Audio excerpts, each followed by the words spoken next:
बच्चों आइए आज हम कक्षा 10 के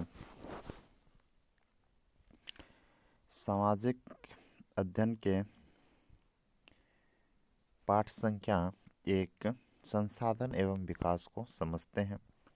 जानते हैं कि संसाधन कहते किसे, ये हमारे विषय वस्तु का महत्वपूर्ण अध्याय है। तो आइए हम सब जानते हैं संसाधन के बारे में, कुछ अपने ज्ञान की वृद्धि करते हैं। संसाधन, जैसा कि आप नाम से ही समझते हैं, संसाधन संसाधन दो शब्दों के संयोग से बना है, सम जोड़ साधन।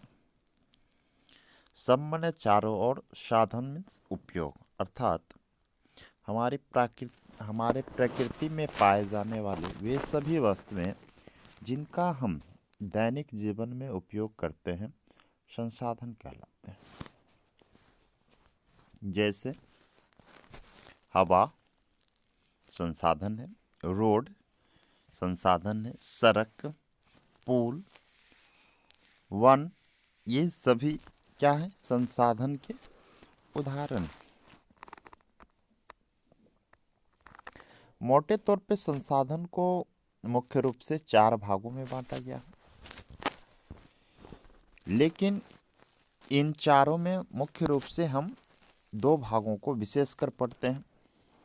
तो आइए सबसे पहले हम जानते हैं कि संसाधन को आखिर कैसे 4 रूपों में बांटा गया। कहते हैं उत्पत्ति के आधार पे।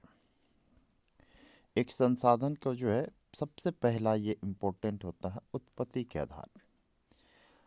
उत्पत्ति के आधार पे संसाधन को 2 भागों में बांटा गया है, जैव संसाधन तथा अजैव संसाधन। ठीक उसी प्रकार अगला पॉइंट है सामीप्यता के आधार पे, या इसे हम समाप्ति के आधार पे भी बोल सकते हैं। सामीप्यता या समाप्ति के आधार पे भी संसाधन को 2 भागों में बांटा गया है, नवीकरणीय और अनवीकरणीय।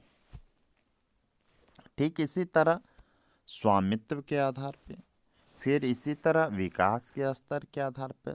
तो इस प्रकार बच्चों हम कह सकते हैं कि संसाधन को मुख्य रूप से 4 भागों में बांटा गया है, उत्पत्ति के आधार पे, सामीप्यता के आधार पे, स्वामित्व के आधार पे और विकास के स्तर के आधार पे। लेकिन सबसे पहला मुख्य बिंदु जो है वो है हमारा उत्पत्ति के आधार पे। उत्पत्ति के आधार पे संसाधन को 2 भागों में बांटा गया है, जैव संसाधन तथा अजैव संसाधन। तो जैव संसाधन, जैव जैसा कि नाम से ही स्पष्ट है, जैव जैव मतलब जिंदा। वे सभी संसाधन जो जीवित, अर्थात इसे हम लिविंग थिंग भी बोल सकते हैं, सजीव संसाधन जिसमें प्राणी होती है, जिसमें जीवन होता है, उसे हम जैव संसाधन कहते हैं। जैसे मनुष्य, जीव जंतु, ये सभी क्या है, जैव संसाधन के उदाहरण। लेकिन वैसे संसाधन जिसमें जान नहीं होते हैं, अजैव संसाधन कहलाते हैं, या इसे नॉन लिविंग थिंग भी कह सकते हैं। जैसे चट्टाने, ब्रेंच, डेस्क, कुर्सी इत्यादि। फिर इसी तरह समाप्ति के आधार पर संसाधन को 2 भागों में बांटा गया। इसे आप थोड़ा अच्छे से समझने का प्रयास करेंगे।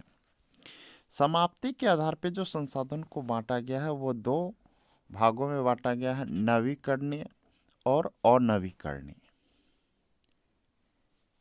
नवीकरणीय अर्थात जिसका पुनः निर्माण किया जा सके।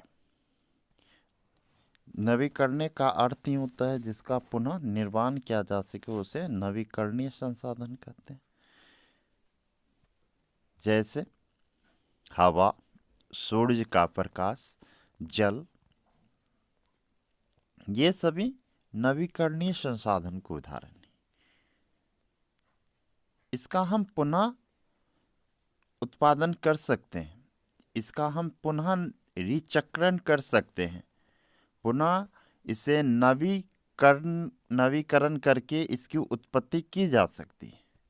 लेकिन वे संसाधन जिसका हम पुनः नवीकरण नहीं कर सकते हैं या नवीकरण करने के लिए उसे पुनः नवीकरण में लाने के लिए लाखों वर्षों लग जाते हैं, तो ऐसे संसाधन को अनवीकरणीय संसाधन कहलाते हैं। अब समझ लीजिए कि ऐसे संसाधन या ऐसी वस्तुएं जिसको पुनः नवीकरण करने में 50 लाख वर्ष लग जाए, तो क्या इन संसाधनों का हम पुनः उपयोग कर पाएंगे? आप जानते हैं कि आज के समय में ह्यूमन बीइंग की लाइफ कितनी हो गई, मैक्सिमम 80-100 है क्या नहीं? तो जिसे लाने में हमें लाखों वर्ष लग जाए या जिसका पुनः निर्माण नहीं किया जा सके, उसे और नवीकरणीय संसाधन कहते हैं। जैसे पेट्रोल, कोयला, ये सभी क्या है? और नवीकरणीय संसाधन के उदाहरण। तो संसाधन का हमारे दैनिक जीवन में प्रत्यक्ष एवं अप्रत्यक्ष रूप से बहुत बड़ी भूमिका होती है।